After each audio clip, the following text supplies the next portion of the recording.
पुरी का जगन्नाथ धाम 4 धामों में से एक है। माना जाता है कि भगवान विष्णु जब चारों धाम पर बसे तो सबसे पहले बद्रीनाथ में स्नान किया, इसके बाद द्वारिका में वस्त्र पहनते हैं, ओडिशा के पुरी में भोजन करते हैं और अंत में तमिलनाडु के रामेश्वरम में विश्राम करते हैं। जगन्नाथ मंदिर पुरी ओडिशा राज्य के तट पर स्थित है। यहाँ भगवान जगन्नाथ बड़े भाई बलभद्र और बहन सुभद्रा के साथ विराजते हैं।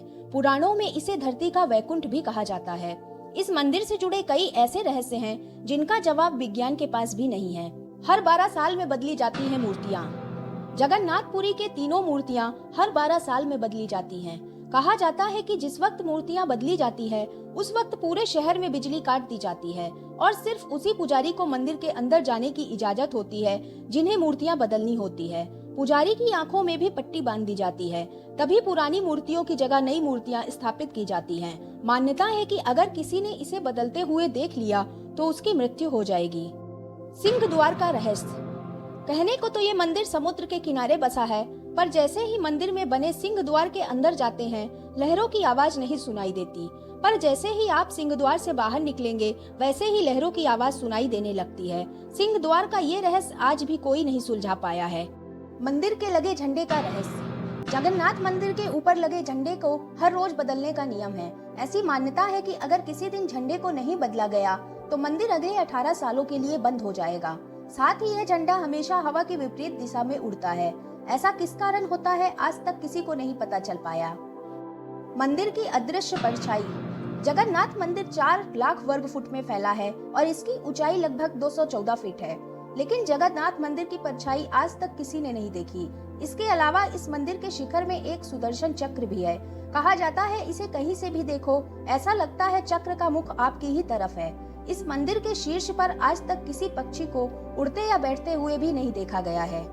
मंदिर की रसोई का रहस्य। कहा जाता है कि जगन्नाथ मंदिर में दुनिया की सबसे बड़ी रसोई है। इस रसोई में 500 रसोइये और 300 उनके सहयोगी मिलकर महाप्रसाद तैयार करते हैं। इन रसोई से जुड़ा एक रहस्य ये है कि चाहे जितने भक्त आ जाएं, मंदिर का प्रसाद कभी भी कम नहीं पड़ता। लेकिन जैसे ही मंदिर बंद होने वाला होता है मंदिर का प्रसाद अपने आप खत्म हो जाता है, यानी यहाँ कभी प्रसाद व्यर्थ नहीं होता।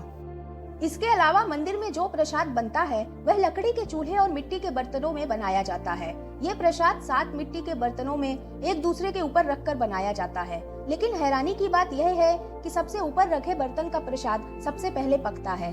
मंदिर का इतिहास। कहा जाता है कि राजा इंद्रद्युम्न मालवा का राजा था। राजा इंद्रद्युम्न के सपने में भगवान विष्णु ने उनसे कहा था कि नीलांचल पर्वत की गुफा में मेरी एक मूर्ति है, उसे नील माधव कहते हैं। तुम एक मंदिर बनवाकर मेरी यह मूर्ति स्थापित कर दो।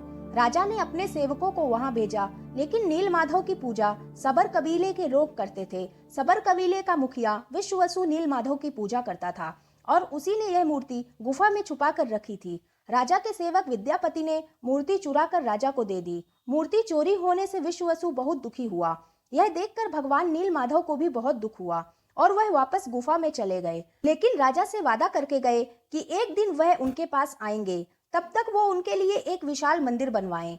राजा ने मंदिर बनवाने के पश्चात वहां विराजमान होने के लिए भगवान विष्णु से कहा। तब भगवान ने कहा, तुम मेरी मूर्ति बनाने के लिए समुद्र में तैर रहा पेड़ का टुकड़ा उठाकर ले आओ जो द्वारिका से तैरकर पुरी आ रहा है।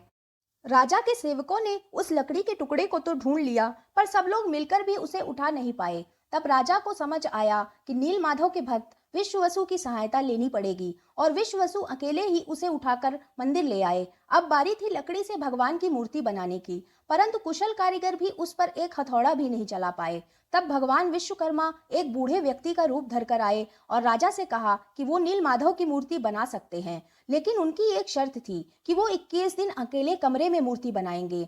राजा ने उनकी शर्त मान ली, पर कुछ दिनों बाद रानी खुद को रोक नहीं पाई और रानी के कहने पर राजा ने मंदिर का दरवाजा खोलने का आदेश दिया। जैसे ही कमरा खोला गया तो बूढ़ा व्यक्ति गायब था और 3 अधूरी मूर्तियां मिली। राजा ने इसे भगवान की इच्छा मानकर इन्हीं अधूरी मूर्तियों को मंदिर में स्थापित कर दिया। तब से लेकर आज तक तीनों भाई बहन इसी रूप में मंदिर में विराजमान हैं। वर्तमान में जो मंदिर है वह 7वीं सदी में ओडिशा के शासक भीमदेव ने बनवाया था।